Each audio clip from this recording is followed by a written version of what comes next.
What's up, movie fans? So, I said this in the last video, but I just want to recap. In anticipation for Star Wars The Rise of Skywalker, I will be reviewing every single Star Wars movie leading up to it.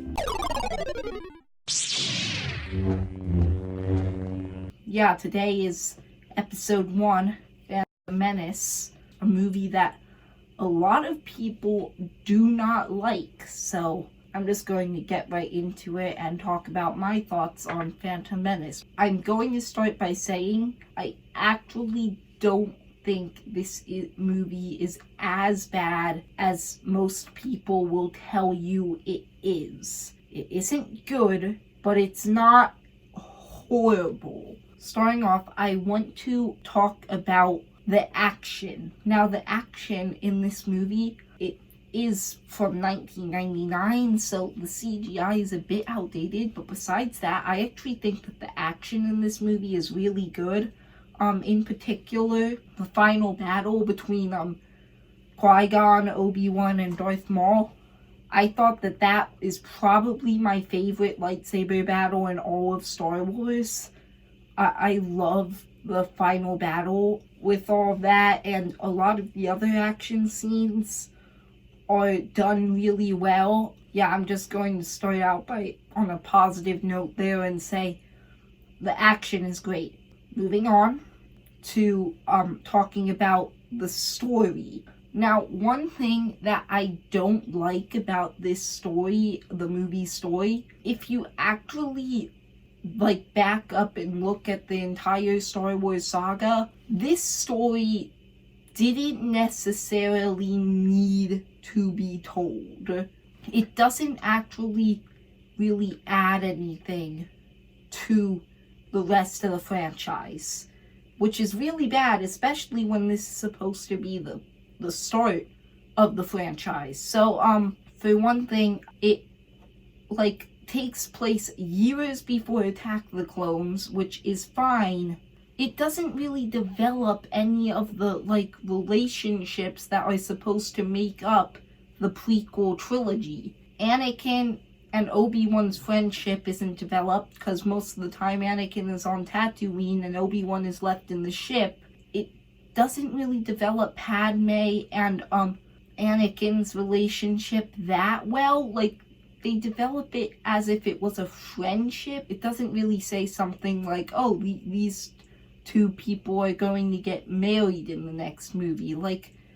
That.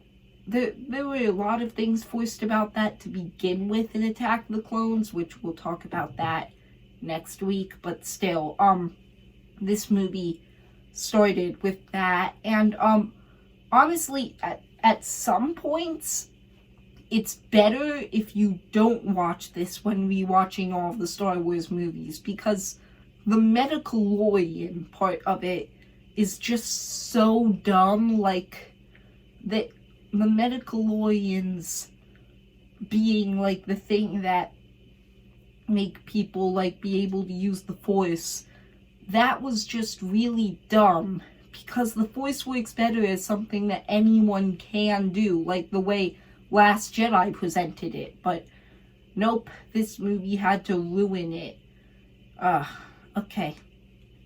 Now, moving on from there, I want to talk about the main characters of the movie. Not all of the characters, but just the ones that I think are most important. So, there are 8. So, Qui-Gon, Obi-Wan, Anakin, Padme, Jar Jar, Newt Gunray, or whatever his name is, I think that's his name, Darth Maul, and also I actually don't know this person's name, but Anakin's mom, probably should have looked it up.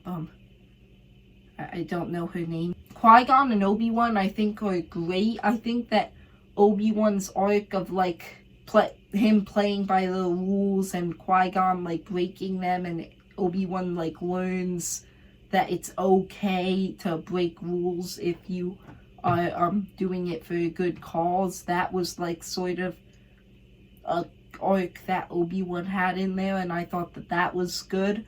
I also think that Padme was fine. I think that the twist with her being the real queen was it had good setup, and I think that for the most part it made sense. Darth Maul and Anakin's mom aren't great, but they serve their function well. I'm probably going to get a lot of controversy for saying that Darth Maul isn't a great character. But keep in mind, I mentioned that the lightsaber battle was awesome. Keep that in mind.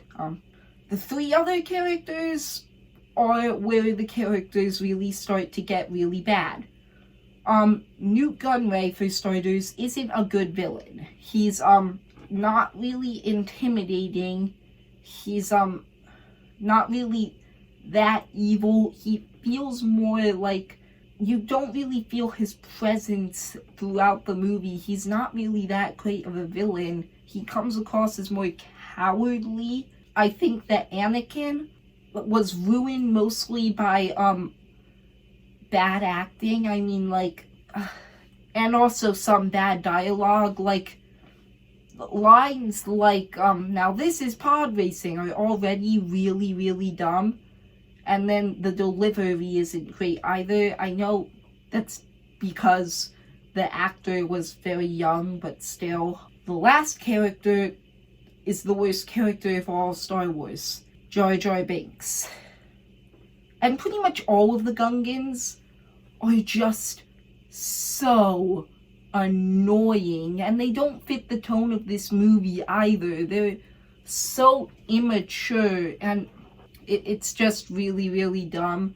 I guess in conclusion, as I said, the movie isn't as bad as some people say it is, but it's not great either, so I'm going to have to give this movie a 5 out of 10, I think. So yeah, that's my thoughts on episode 1 of Star Wars: The Phantom Menace. Next week will be Attack of the Clones, and see ya, movie fans.